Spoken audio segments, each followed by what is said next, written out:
if you're brave enough, if you're not attached to the romanticized idea of the past. Because what I discovered with myself is food evolves with our personal stories. We have to be realistic. I would never find the Roman artichoke in Yorkshire, never. Di ricette. Ho capito, ma fantastico, quindi è un lavoro a tempo Challenge pieno, accepted. insomma. Yorkshire listeners, I am now issuing a formal appeal. Can any of you confirm that you are not, in fact, secretly harbouring a Roman artichoke somewhere in a back garden, an allotment, or suspiciously well-stocked farm shop?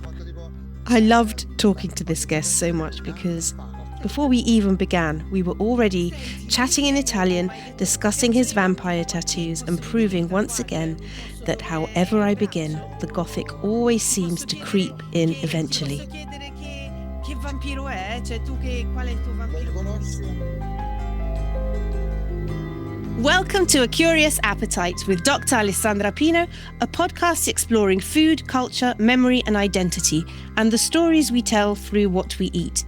Each episode brings together writers, chefs, historians and artists to examine how appetite shapes who we are.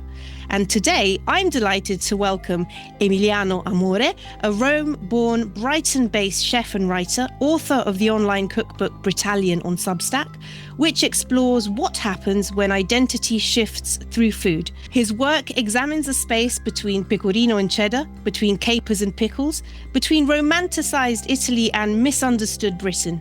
And in tracing the evolution of Britalian cuisine, he invites us to rethink reputation, migration, adaptation, and the alchemy of belonging. How are you, Emiliano? I'm good, thank you. It's nice to see you. Nice to see you. Not in person. Maybe that will be the next step, but at least I can see you on the computer.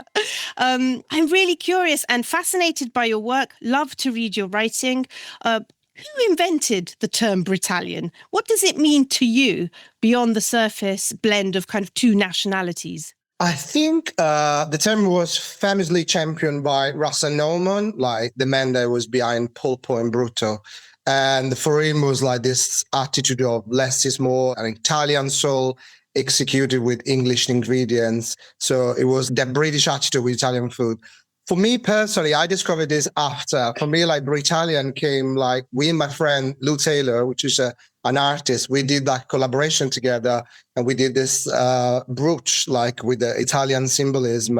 They were like Negroni, mortadella, and all stuff like that. And was the name that we found even to describe the collaboration and the style of our dinner parties, which is usually a mix of Italian food and English food. And we always try to find the gaps between the cultures. And it became later on like the series of recipe that I'm developing online on my Substack, basically. Wow, that's really cool because there's always a fusion that occurs when whatever nationality you're from, when you move somewhere else, you want to incorporate that difference, don't you? And food is such a great way of doing that. Is your style of cooking and writing, in your opinion, a fixed identity now? Or is it still something fluid? Is it a process of becoming rather than a category? Why? I'm curious to know when you first felt yourself shifting into something that was a fusion, that was mixed. Well, hybridity really emerged with writing. I mean, I wrote in English for the first time only like 2 years ago, probably. And I discovered that the written word gave me a voice that was like far more clear and more intimate than my social persona or my work persona. It's a funny paradox. I mean, found my most authentic self through a borrowed language. I could not write in Italian. I never wrote in Italian.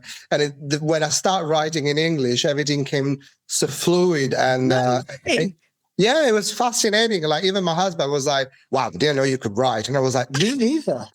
That is incredible. It's funny. The shifting happened as well, I think, when I started craving English food. Yeah, I remember after 5 years, when I was in Italy, I was craving English food. And when I was in England, I was craving Italian food.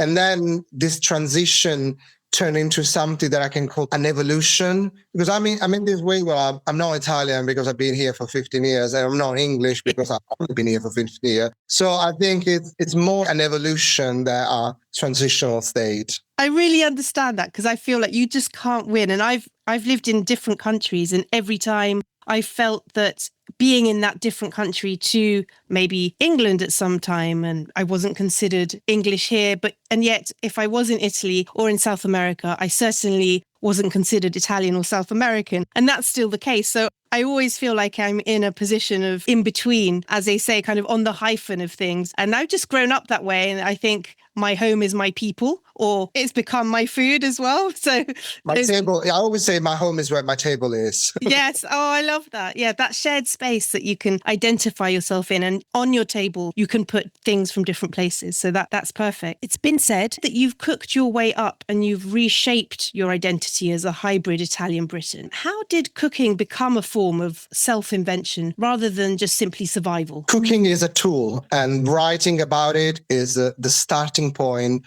for a much bigger conversation that could be inclusivity, politics, identity, even sex sometimes, as like a lot of MK Fisher can tell us. I think when you move, you face a choice. You can succumb to endless nostalgia of being away, or you can integrate. I transform that nostalgia into recipes that I share on my Substacks, and I adapted the flavors of a home to the ingredients that I found around me over the years. Eventually, I think what happened is that the adaptation stopped being like a substitute and became my actual self. So I think that adaptation is my current self. And since it happened like in my adult time, I think it's my most true self, to be honest.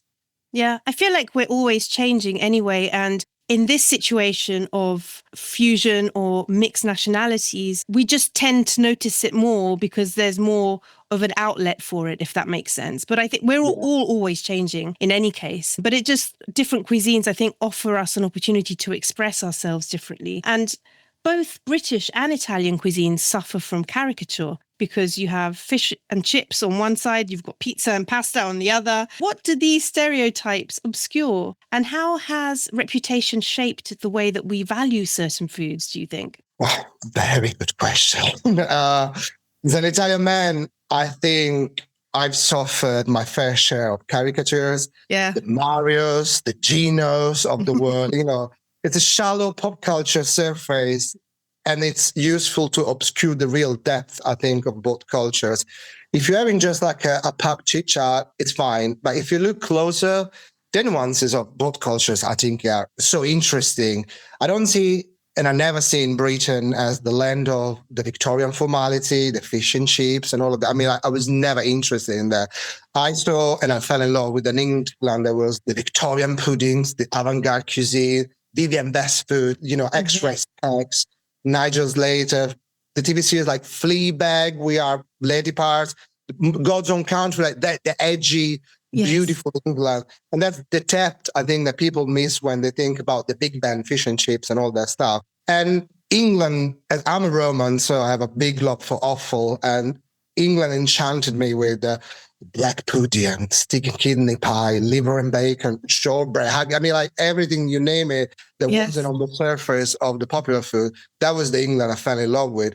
And the same, I think, when people talk about Italy or, they just have these caricatures. Italy, for me, when I grew up, has never been pizza and pasta. I mean, like, it was the underground. It wasn't the unpop, like the vibes of writers like Pasolini, actors like Anna Magnani, punk band like CCCP, Pavese, food influences that if you study, like they just come from all over the world. And Rome being the city that was the epicenter of Arab, Africa, England, France. So like my Rome is the Rome that raised me with veal's intestines like paiata or coratella, which is lung, liver and heart, or oxtail stew, which is the coda vaccinara, which is very similar to an English recipe. I can tell you, like, as a gay man in the food world, the stereotype serves to obscure the connection of these two countries. Stereotypes are used by conservative and national narrative because politics has weaponized this word as tradition or popular stereotype as fish and chips and pasta to create this identity-driven crusade against influences, because every cuisine is generated by a lot of influences. They create food identity, not like nationalism. So stereotypes, I think, like they are useful to design both countries for people that want something reassuring, as unmovable and anchored to this like pret-a-porter national food that you can find in an airport. But if you actually study the history of food, you can see that like it's deeper than that. So the current narrative, the stereotypes, is calculated to block the natural flow of flavors, stories, people, and this migration. And it's a I think, imposed state against the invader that wants to influence and destroy, the popular culture. Yes. I think the misuse of stereotypes and the word tradition are very dangerous today. So I think I always tend to avoid them. Yes, I totally agree with you. And I think there is a distinction between, through migration, when people have moved and they've brought their traditional foods from their country, what was traditional to them, and they found that they needed to adapt them for consumers that did have a different outlook, different palate, different tastes. And there is that kind of space in between that Panikos Panay talks about in Spicing Up Britain with Indian food, for instance, where in the shop you'll find certain ingredients, certain ways of packaging and presenting food that you would never in India.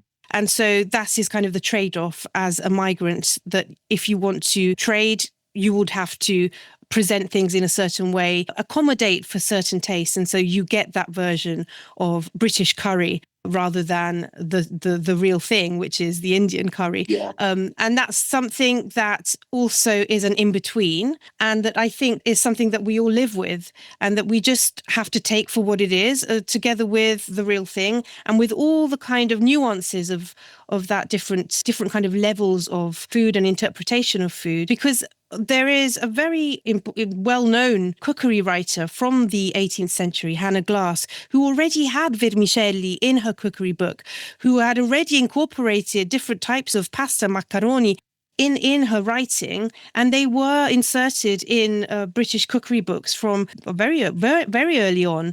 And I feel like even from then, the idea that we have of pasta has changed, and we kind of ignore how intertwined these two cultures really are, the Italian and British. So I'm glad that it's coming to light now with Britalian and the work that you're doing as well, along with others. But you've suggested that Britain has a very rich and diverse culinary heritage, but perhaps less of an everyday domestic cooking culture compared to Italy. I wondered why you thought that was. Do you think it's industrialization, class, or post-war history? Well, I think in big cities, people just tend to get sucked into the health circle of daily routines, like the job, the commute, when cooking is not a priority. So they settle for takeaways, or I don't know, like supermarkets, ready meals. But in my experience, in England, especially, there is a big culture in people's houses. So rather than restaurants are very avant-garde and beautiful, delis have whatever you want from all over the world. So you can cook with ingredients in England that you find everywhere. In the houses of people, I think you find most interesting thing. People, even cookbooks, what they want is the midweek recipe. Is what you actually are going to cook. And in England, I found that people that cook, there are not a lot, to be honest. They do an amazing job at home. They just experiment a lot, and they're not stuck into a one-way cuisine. I think there is a lot of cultural juxtaposition in food in this country. We just need people to fall in love a little bit more with the midweek dinner again, rather than just save everything for, the energy for the monthly dinner party with bejeweled pomegranate and stuff like that. Right. So Emiliano, you're walking into a delicatessen, a deli, una salumeria, and you're going to make yourself un panino. You're going to make yourself, you're going to ask for the salumiere to give you a filling. What are you going to fill your panino with? Oh my God, this is where people don't recognize me. So the sandwich will have probably Branston pickles, a layer super thick, and then smoked ham. That's it. Yummy. Speck. I don't.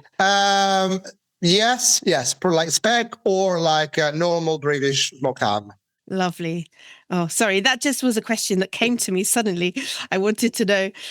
So you describe your adaptation as a kind of culinary conversation that changes. Sometimes you have more pickles, fewer capers. You've got cheddar instead of parmigiano.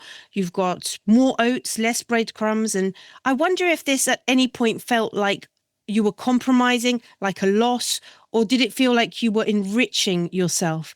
And did your palate change, do you think, before your identity did, or was it something more bodily first and then the rest followed? I think it was two things at once. So it was definitely an evolution because it makes me the person I am today. It makes the recipe that I do today. But most importantly, it was like a necessity. For example, when you just first move to a country, and as Italian, we tend to cook with a lot of breadcrumbs because leftover bread can dry easily because of the weather and stuff like that. And you go to supermarket and you ask people for breadcrumbs and look at you as like, what? And sometimes you find that the one the orangey one, and you're like, this is breadcrumb. And so you need to make your own, or then if you live with other people, if you like me, married English people, you find yourself that the leftover that was breadcrumbs actually in your cupboard is oats. And I was like, I can blend them and they will work as breadcrumbs. And they did, sometimes they did. And honestly, it was an evolution even because I made a test even on my Italian family. When I made a lasagna with cheddar, we're like, oh my God, this is amazing. I was like, because cheddar belongs to lasagna. It's undeniable. I mean, it's better than Parmesan because it melts better, it's softer, it's creamier. Yeah. And it just belongs there for me, for how I live and cook. And I'm obsessed with capers and all those pickled flavors. So when I arrived to England and I discovered the pickling culture that we don't have a lot in England. No, we don't. No. It was a revelation. I mean, Branston pickle from a jar, it's like my comfort food. It's one of those things that I don't want no one to see me, and I'm scared.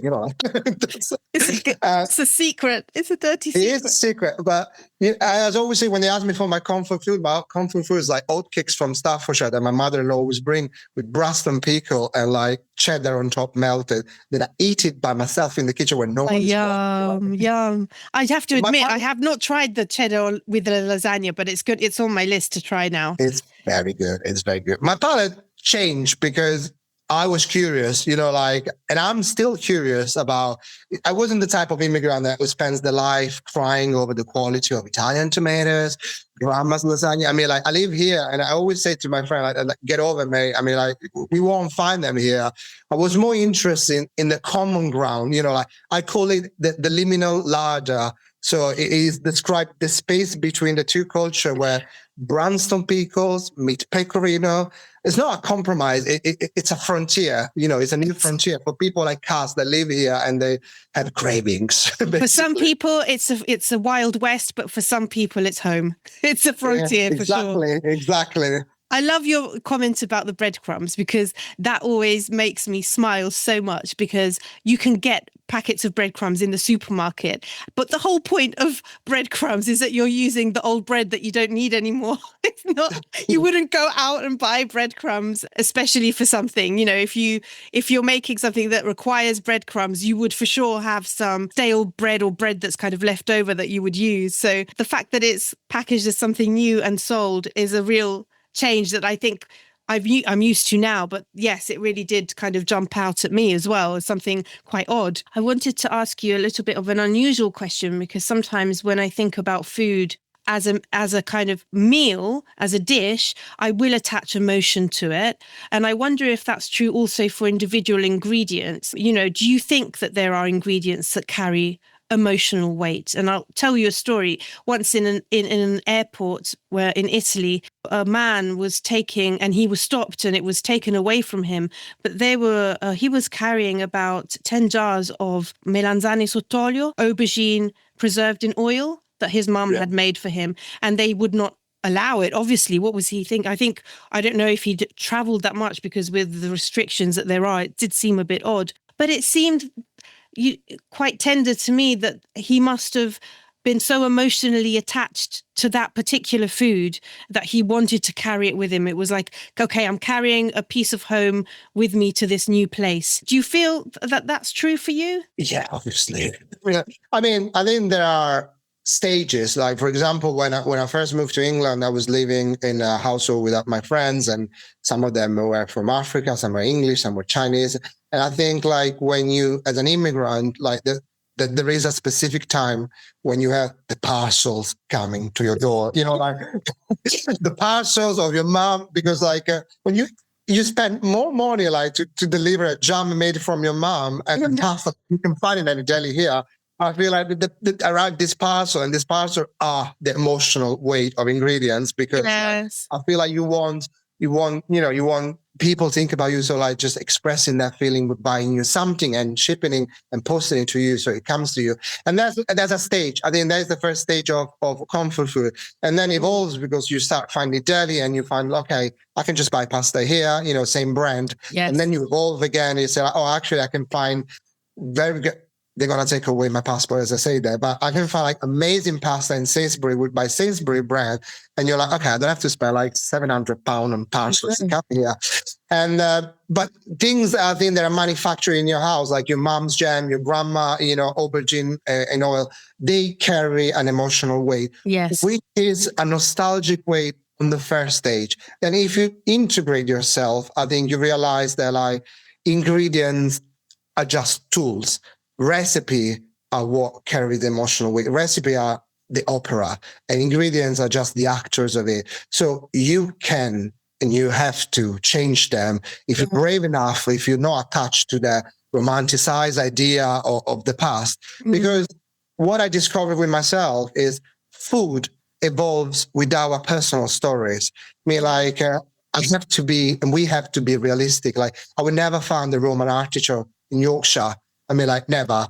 I can try to replicate that exactly, and I'll be disappointed. I can look for the layering of flavor or, something that get me close to the feeling, or pivot with something, local and seasonal that creates a new memory. I think we can use the recipes to just create something here, but being brave enough to change the ingredients. And that creates our stories, because our stories are here with our emotional past, but with our emotional present as well. Yes, I totally agree with you. But challenge accepted, Emiliano, because I'm going to Yorkshire next week and I'm going to be looking for an Italian artichoke there. Let's see if I find it. I doubt it, but we'll see. I don't think it's in season as well. No.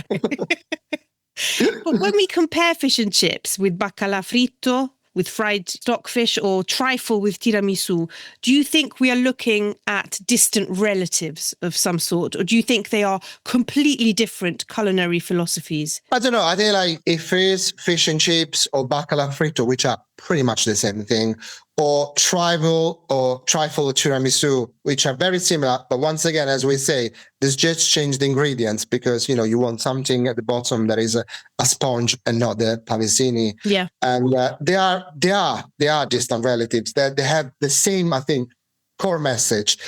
Much more like when you study religion, you realize that all religion preach the same thing. They just evolved in something different through cultural and national, influences. So they all preach kindness at their heart. And I mean, those dishes, they kind of speak the same language, this recipe they have conviviality, coziness, and recipe are, the joy of a treat, like the universal language of a working class, that when you come home, you want something nice for your kids, for your partner, for your flatmates, for your neighbor, for your dog, I don't know, like for wherever you want.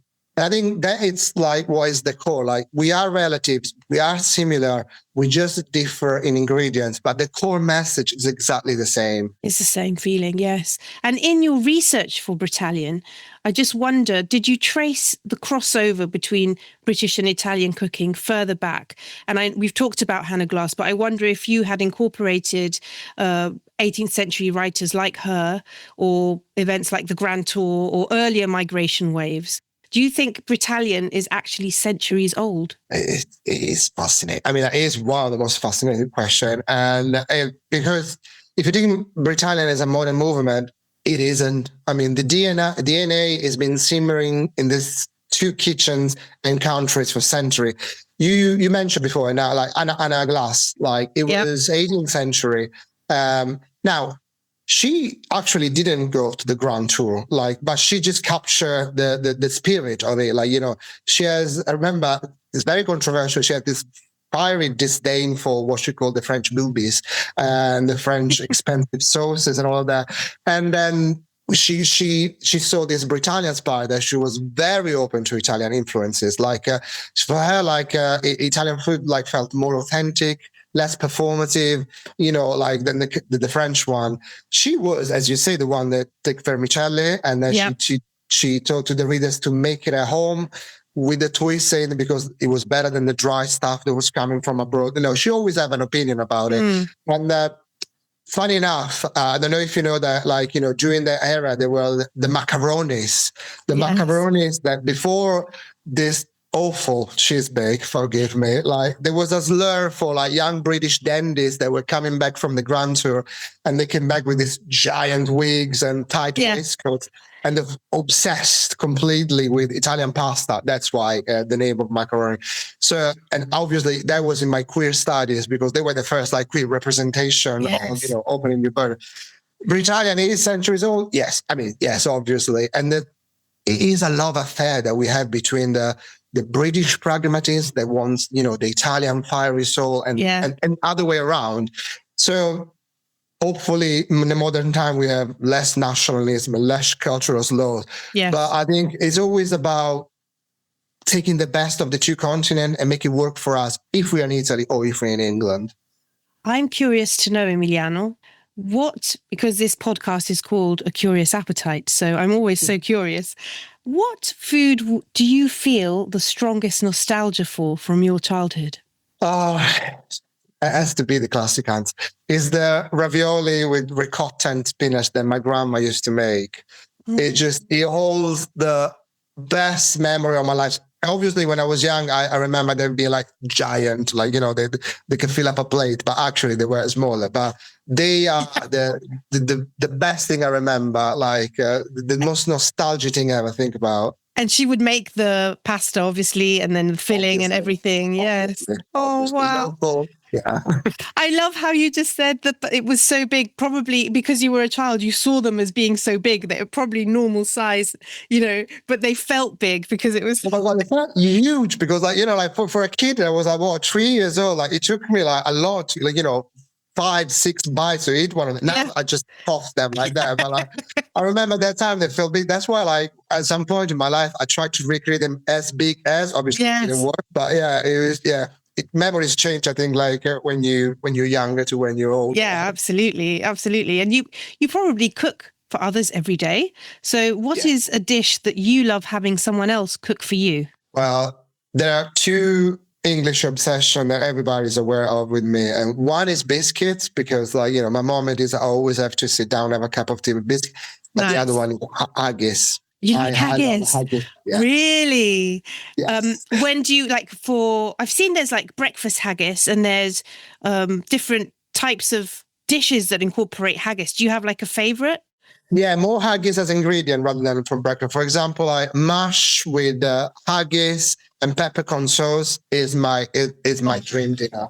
Dream dinner. I love how we've talked about the interior of things as well. It was something that I had kind of removed from my memory of thinking of Roman food, just how important kind of the organs are in a way. And it's similar to some of the Neapolitan food that I'm used to as well, like the pig snout and trotter, and that has just become part of every day. But actually it is rather unusual if you're used to, food in Britain, because you don't see that as much. Though there are obviously some restaurants like Fergus's restaurant. St. John. St. John, that does that and specializes in that. And I kind of like that there's somewhere dedicated to that. Yeah. Yes, definitely. There are something similar. If you dig down, for example, my mother-in-law told me about in England, they used to have tripe that we had in Rome. So, or tongue like we do in Rome. So they're more old school recipe, I think, with offal.